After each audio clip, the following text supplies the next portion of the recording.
Bismillahirrahmanirrahim. Assalamualaikum warahmatullahi wabarakatuh. Selamat pagi anak-anak semua, khusus kelas 12 MP ya.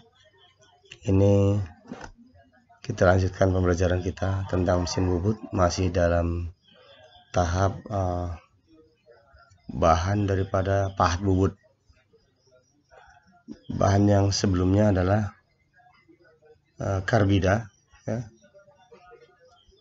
Jenis karbida yang di semen, cemented karbida ya, merupakan bahan pahat yang dibuat dengan cara menyinter atau sintering serbuk karbida nitrida oksid dengan bahan pengikat yang umumnya dari kobalt atau CO dengan cara carburizing masing-masing bahan dasar atau serbuk tungsten, wolfram, titanium, tantalum dibuat menjadi karbida yang kemudian digiling dan disaring.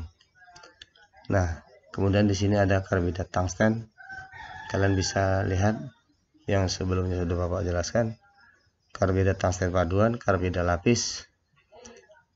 Kemudian yang selanjutnya adalah keramik. Kenapa bahan keramik dijadikan pahat bubut ya? Ini keramik menurut definisi yang sempit adalah material paduan metalik dan non metalik. Sedangkan menurut definisi yang luas adalah semua material selain metal dan material organik yang mencakup juga berbagai jenis karbida, nitrit oksid, borit, dan silikon serta karbon. Itu menurut definisi yang luas. Nah, keramik secara garis besar dapat dibedakan menjadi dua jenis. Yang pertama, keramik tradisional ya, yang merupakan barang pecah belah peralatan rumah tangga seperti piring, ya, gelas, dan peralatan yang lain untuk teko ya, tempat air. Nah, kemudian keramik industri digunakan untuk berbagai keperluan sebagai komponen dari peralatan, mesin, dan perkakas termasuk perkakas potong atau pahat. Nah, di jenis yang kedua inilah yang banyak dipakai untuk pahat bubut ya. Keramik mempunyai karakteristik yang lain daripada metal atau polimer, plastik, dan karet karena perbedaan ikatan atau atomnya. Ikatannya dapat berupa ikatan kovalen ya, ionik, gabungan kovalen dan ionik, ataupun sekunder. Selain perkakas potong, beberapa contoh jenis keramik adalah sebagai berikut. Yang pertama, keramik tradisional seperti tadi disebutkan ubin, sampai keramik untuk menambal gigi. Nah, itu juga keramik, cuman jenisnya untuk dental ya. Kemudian gelas optik, lensa, serat. Bahan tahan api itu bata pelindung tandur atau tungku yang dipakai untuk memasak besi ya, untuk biji-biji besi yang ditandur atau tungku. Kemudian keramik oksida, pahat potong, ini yang mengandung karbida oksid tadi ya. Pahat potong, isolator, besi, lempengan untuk mikroelektronik, dan kapasitor. Kapasitor itu kalau kita lihat di rangkaian-rangkaian panel-panel PCB ya, baik dia televisi, radio, atau alat-alat yang lain, dia biasanya ada kapasitor itu di dalamnya seperti ini. Kalau kita pecahkan, dia itu jenisnya keramik ya.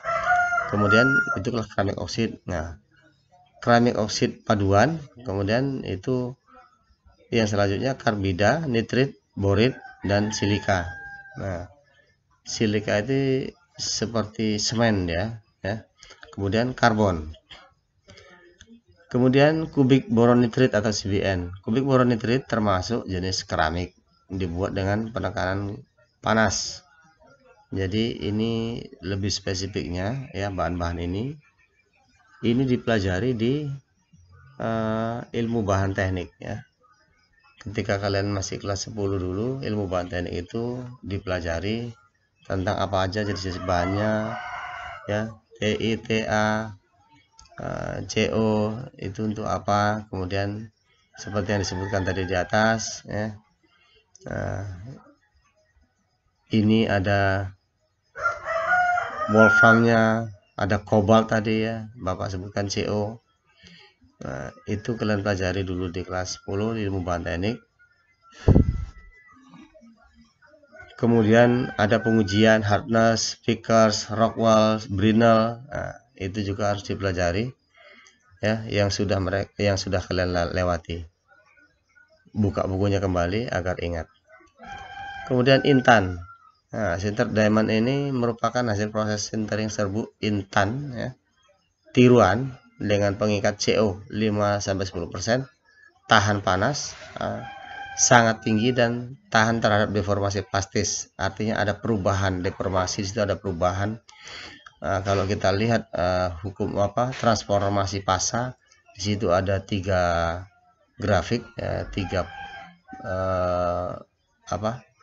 fase ya, mulai dari deformasi plastis, kemudian elastis, sampai menuju titik jenuh, titik puncaknya, sampai dia mengalami grafik patah ya. Di situ dipelajari transformasi fasa.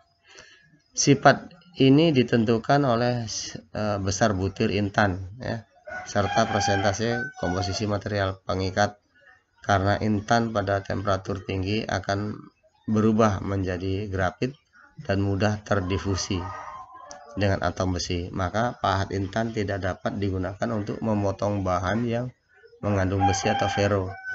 Cocok untuk ultra high precision ya, mirror finish cutting, dan kerja non ferro. Nah, ini kalau mirror finish cutting ini biasanya intan itu ujungnya dipakai untuk pemotong kaca. Makanya kaca itu gimana cara motongnya? Kalau motongnya pakai pisau, pakai gergaji, pakai pahat, dia jelas akan pecah. Tapi memotongnya menggunakan lapisan ya, intan tiruan tadi yang disebutkan di atas, di ujung daripada pisau itu, maka akan digaris aja, kemudian kaca itu akan pecah. Kemudian proses pembuatan pahat bubut. Nah, prosesnya seperti apa? Untuk mendapat kualitas hasil produk pahat bubut ya yang standar, tahapan proses pembuatannya harus sesuai dengan prosedur yang telah ditetapkan seperti gambar di bawah ini ya, 249. Proses pencampuran atau mixing, proses pembentukan forming, proses manufaktur, ini proses pabrik, kemudian proses finishing. Maka alur proses pembuatan bahan bubut seperti ini, mulai dari bahan-bahan tadi dikumpulkan, mulai dari kobalt, mulai dari CO ini tadi kobalt ya, berapa persennya, sampai nanti dia proses pembentukannya, formingnya dibentuk dengan cetakan, kemudian diproses secara manufaktur itu, secara pabrikan dia akan dilakukan pengolahan di sini, kemudian proses finishing.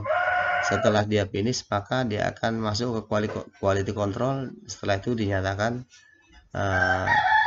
bisa untuk dipergunakan. Nah, kemudian proses mixing ya, ini mencampur, proses pencampuran antara serbu logam dengan bahan aditif tadi, tambah-tambahnya ada kobalt, ada Ta, ada Ti ya, ada titanium. Kemudian proses pembentukan forming. Proses ini ya, pemberian gaya-gaya kompaksi baik pada temperatur ruang, cold compaction, maupun pada temperatur tinggi, hot compaction. Proses cold compaction akan dilanjutkan dengan proses sintering, yaitu proses pemanasan yang dilakukan pada kondisi vakum sehingga diperoleh partikel-partikel yang bergabung dengan kuat.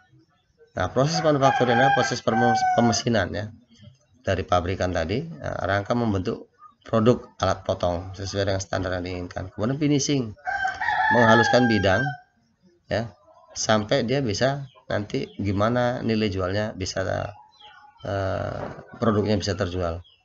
Ini harus betul-betul safety-nya harus ada ya, halusnya harus tercapai ya, kemudian tampilannya harus bagus, baru dibuat jenisnya di situ, ditampilkan jenisnya, kalau HSS ya HSS atau yang lainnya. Kemudian sifat bahan atau material ya, secara garis besar 4 sifat utama diperlukan menjadi alat potong. Kemampuan pemotongan, performa yang baik. Sampai saat ini belum ada material yang alat potong secara keseluruhan dapat